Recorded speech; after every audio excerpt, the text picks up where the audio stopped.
Oke, Mbak ya Pepe. teman-teman semua. Perkenalin, aku Tata dari angkatan 75. Terus di sini yang dari TPHP ada Mbak Sofi sama Mbak Pepe. Mau perkenalan dulu nggak, Mbak? Serah sih. Halo. Gitu amat, halo, aku Sofi, 4774. Ya, halo, aku Pepe dari Patmana 73. Oke, lanjut, Kak. Kita lanjut ya. Nih. Oke, sebenarnya ya tadi antara gizi sama farmasi itu rada mirip. Kalau farmasi obat, di sini makanan gitu deh. Nah, di sini kita pelajari penerapan prinsip-prinsip ilmu kimia, mikrobiologi, rekayasa proses gizi dan sensoris untuk mengubah bahan hasil pertanian jadi sesuatu produk yang bernilai lebih tinggi. Jadi kalau misal ada yang mikir, kalau masuk TPHP itu nggak ada fisika, salah ya teman-teman, karena itu ada rekayasa proses, jelas banget butuh fisika. Nah, kita lengkap di sini, ada matematika, ada biologi, kimia, juga fisika. Oke, lanjut. Oke, untuk mata kuliahnya ya. Ini untuk semester 1 dan 2. Untuk semester 1, jadi di semester 1 sama semester 2 tuh ada matkul wajib yang untuk semua jurusan. Yang di semester 1 tuh ada agama, PKN sama bahasa Inggris. Terus buat di semester 2-nya ada B-Indo sama Pancasila. Terus di semester 1 juga ada matematika dasar, fisika dasar, kimia dasar, terus biosel, terus ada ekonomi dan manajemen, sama pengantar teknologi pertanian. Terus di semester 1 praktikumnya ada 2, kimia dasar sama fisika dasar.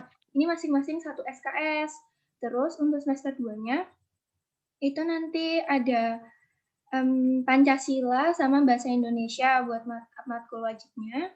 Terus ada matematika terapan, mikrobiologi umum, kimia fisika, statistik, satuan operasi 1, terus sistem industri pertanian, sama praktikum mikrobiologi umum. Nah, buat yang semester 1 tuh sebenarnya di awal nggak berat-berat banget, cuman kayak nanti agak ke tengah ke akhir, nah itu baru kayak mulai kerasa. Kalau buat semester 2, testimoninya dari Mbak Sofi sama Mbak Pepe aja, aku baru OTW. Semester 2 juga slow sih teman-teman, cuma praktikum mikrobiologi umum yang 1 SKS itu ya rada mengganggu 1 semester gitu. Buat perkuliahan sih oke-oke aja gitu kalau dari aku. Aku setuju sih, semester 2 aku slow banget. Praktikumnya emang capek di awal. Ya, Tapi lanjut. cuma sebentar kok. Cuma sebentar. Cuma 1 minggu kan? 1 minggu kok. Capek 1 minggu doang, nggak apa-apa.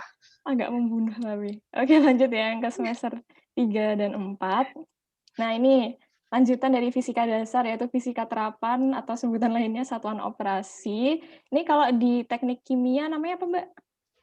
Kalau nggak salah azas teknik kimia. Tapi kayaknya kalau di TPHP itu nggak seribet yang di Tekem sih. Itu. Nah, habis itu ada kimia pangan dan hasil pertanian, sifat fisiknya, analisisnya juga. Terus ada proses termal. Kan kalau kita belajar mikrobiologi kan ada bakteri-bakteri. Nah, itu gimana cara kita tuh bisa mensterilisasi pangan tersebut supaya aman gitulah. Itu ada di proses termal, pokoknya dipanasin dan lain sebagainya gitu. Terus ada mikrobiologi pangan, karena pangan nggak luput dari mikrobiologi ya jelas.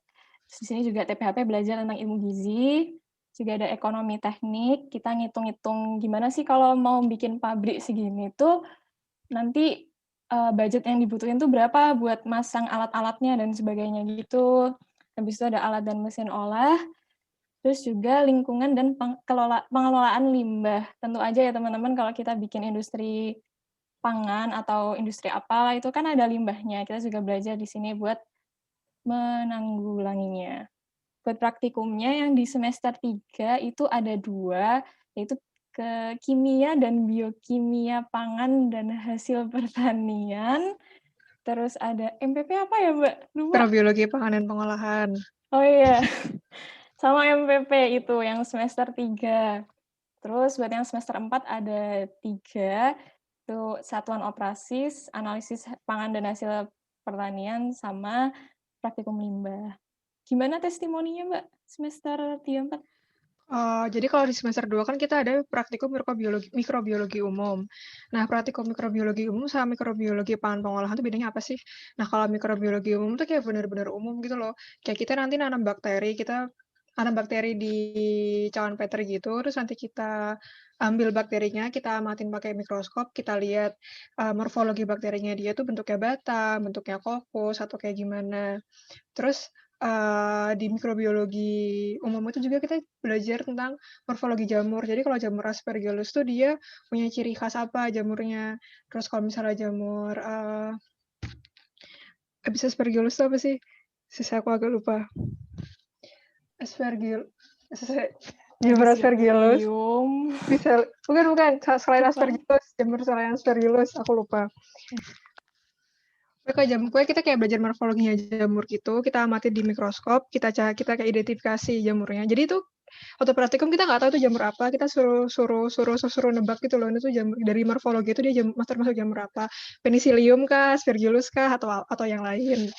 Nah, terus kalau di mikrobiologi bahan pengolahan itu kayak udah lebih ke arah prakteknya. Misalnya nih ada sampel tempenya tuh kita beli di restoran, terus ada yang juga yang beli di pinggir jalan. Nah, kita lihat bakterinya tuh banyak yang di sampel mana gitu. Nanti tuh kayak sampelnya di vortex gitu, kayak digocok gitu. Nanti kita tanam di apa namanya di cawan Petri. Nanti kita bisa tahu dari pakai buat praktikum tuh ada berapa bakterinya. Terus kita juga nguji kerusakan yang ada di susu. Misalnya tuh susu yang dari pakem sama susu yang dari mana ya, dari peternakan UGM tuh jumlah bakterinya tuh banyakan mana gitu pakai uji MBRT kayak gitu. Terus kalau KBPHP itu lebih ke arah kalau misalnya KBPHP itu misalnya lipid, lemak, itu kita belajar tentang angka peroksida, angka iod, terus kita belajar tentang kalau misalnya di protein itu kan dia ada yang namanya titik isolectris, kita belajar kayak gitu juga. Kalau satop tuh kita belajar tentang ini, heat transfer. Itu kita belajar jacketed vessel, itu tuh lebih cepat mana kalau sama yang nggak pakai jacketed vessel. Sekolah limbah ya pengolahan limbah, kita belajar tentang BOD, COD, terus tentang apa namanya settling tank kayak gitu-gitu. Sedikit ya buat yang semester 1. Jadi yang semester 1 tuh benar-benar kita kayak dari mau kuliahnya, mata pelajarannya sama praktikumnya itu kayak benar-benar kita cuma ngulang materi SMA. Jadi matematika juga kayak matematika di SMA, fisika juga kayak fisika di SMA, kimia juga, cuman kayak lebih mendalam aja. Praktiknya tuh hampir semua udah pernah dilakuin di SMA.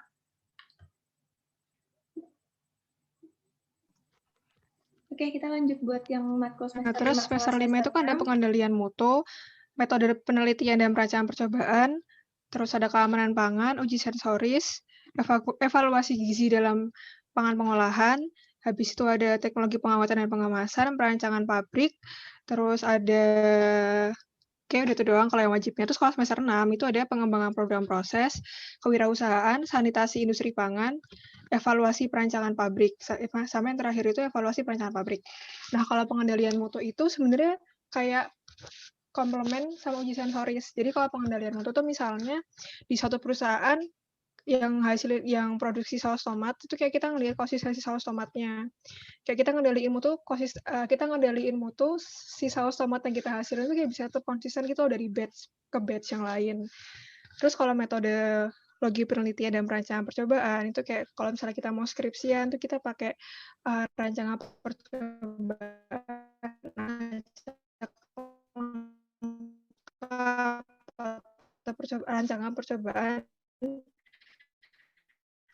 kelompok. Kalau untuk keamanan pangan itu ke arah GMP atau Good Manufacturing Process. good manufacturing practice. Jadi di suatu pabrik itu tuh seharusnya kalau misalnya mau ngolah pangan yang baik dan benar, tuh satu pabrik berdekatan atau misalnya dalam satu pabrik itu harus disediain tempat cuci tangan buat karyawan yang kerja di sana. Lebih ke arah keamanan pangan kayak kontrol di industri gitu, kayak misalnya di suatu industri itu nggak akan luput dari kontaminan seperti kontaminan fisik, kontaminan mikrobiologi, sama kontaminan kimia. Habis itu kalau uji sensoris itu kita kayak belajar kayak gini. Misalnya kalau kalian lihat influencer nge-review makanan kan mereka cuma ngomong enak banget rasanya kayak mau meninggal gitu kan. Tapi kalau di uji sensoris itu kita belajar nggak cuma nggak enaknya makanan, tapi kita juga belajar secara statistik. Misalnya aku makan biskuit. Ketika aku pertama kali gigit biskuit itu tuh dia tuh remah gitu, dia sifatnya remah. Terus nanti aku makan, ketika udah gigitan ke-5 atau ke-10 nanti dia karakteristiknya apa. Terus nanti ketika misalnya dia udah sampai ke tenggorokan tuh nanti dia ninggalin rasa yang kayak gimana, itu juga dipelajarin. Terus kita juga belajar misalnya karakteristik dari susu dari coklat gitu. Coklat tuh dia punya karakteristik nati atau karakteristik mouthfeel yang kayak gimana dari merek coklat yang berbeda. Dan itu dikerjainnya secara statistik gitu, nggak asal kita ngomong ini tuh ini nati banget atau ini tuh natinya atau ini tuh mouthfeel banget, tapi kita juga belajar secara statistik, nanti kita pola pakai spider web dan lain sebagainya. Terus kalau evaluasi gizi dalam pangan pengolahan itu kayak semisalnya pati resisten itu kita belajar tentang misalnya beras sih gimana jelasinnya, kita kayak ngelihat kecernaan beras, nasi sama intip gitu loh, itu mana yang jauh lebih mudah dicerna sama tikus. Jadi kita kayak pakai tikus, kita kasih tepung, kayak kita kasih pakan yang ada tepung beras, tepung intip atau sama tepung nasi, nanti kita lihat kecernaan itu mana yang paling tinggi gitu. Nah, terus ada pengawetan dan pengemasan. Kalau pengawetan ini tuh kita kayak belajar tentang ASLT, kayak nentuin masa kadaluarsa. Terus kalau pengemasan kita belajar tentang bagaimana cara mengemas pangan yang baik, itu headspace-nya berapa, kalau misalnya di kemasan.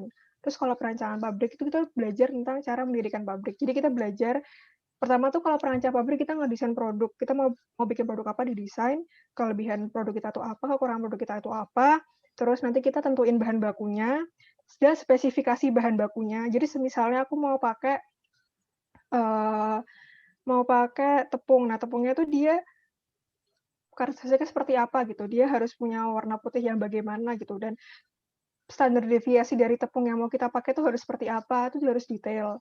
Terus nanti dari akhir perancangan pabrik itu kita menghitung berapa banyak biaya yang diperlukan untuk mendirikan pabrik, seberapa lama modal kita akan balik dari BEP sama dari, aku agak lupa, dilihat dari BEP-nya sama dilihat dari ROI-nya kalau nggak salah, kayak gitu.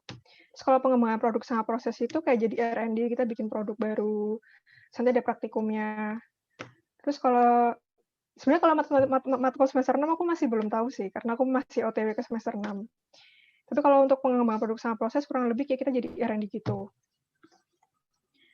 Terus untuk praktikumnya itu kalau semester 5 ada USEN, atau uji sensoris, terus evaluasi gizi dalam pangan pengolahan, sama kalau misalnya kalian ambil minatan, teknologi fermentasi itu ada praktikumnya sendiri. Kayak gitu. Semester 6 itu praktikumnya pengembangan produk.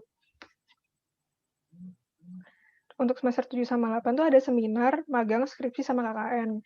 Jadi kalau seminar itu kita kayak belajar, kayak milih salah satu skripsi, terus kita presentasi dalam bahasa Inggris. Kayak benar-benar pelajari suatu skripsi, terus kita bahasa Inggrisin, terus kita presentasiin. Jadi kayak ngasih experience tentang gimana besok kalau kita sidang skripsi. Tuh. Terus kalau KKN biasanya kita ini sih kayak bikin nugget, terus penyuluhan tentang gizi, bukan tentang gizi sih, kayak tentang bagaimana caranya olah pangan biar kerusakan gizinya tuh nggak terlalu tinggi. Terus atau apa ya, tentang ini sih, kalau nggak tentang keamanan pangan buat UMKM itu juga bisa.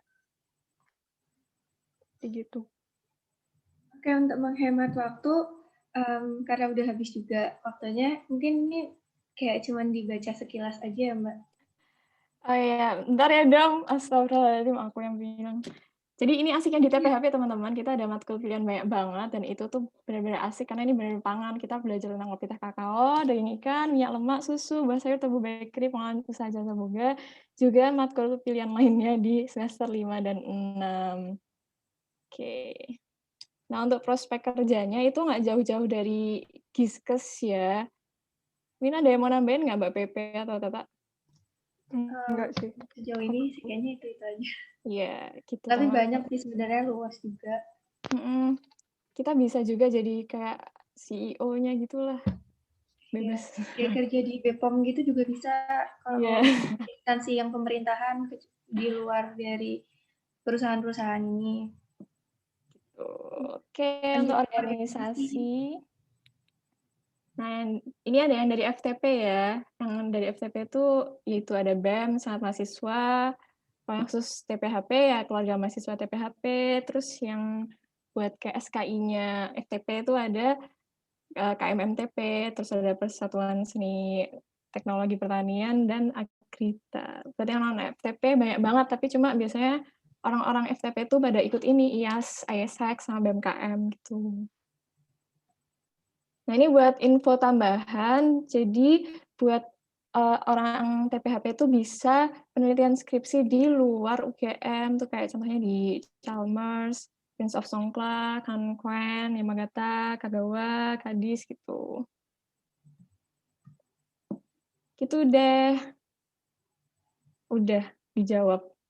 Kayak tadi untuk prospek kerjanya udah dijawab di awal. Terus yang mau tahu ini gimana? Nanti aja kita buat sharing-sharing bareng. Dijawab nanti deh kalau masih ada waktu bisa. Oke, ini karena udah bebas. Damar mau ngomong nggak, Damar? Oh iya, ada sebentar quotes. Jadi selama masih ada manusia, pangan itu akan selalu dibutuhkan. Maksudnya TPHP masih akan dibutuhkan ya, guys. Terus, dokter menyembuhkan penyakit, tapi ahli pangan mencegah penyakit. Kita lebih keren daripada dokter, guys. Oke, sekian presentasi dari TPHP. Terima kasih semuanya. kalau ada yang mau nanya nanti ya bareng-bareng.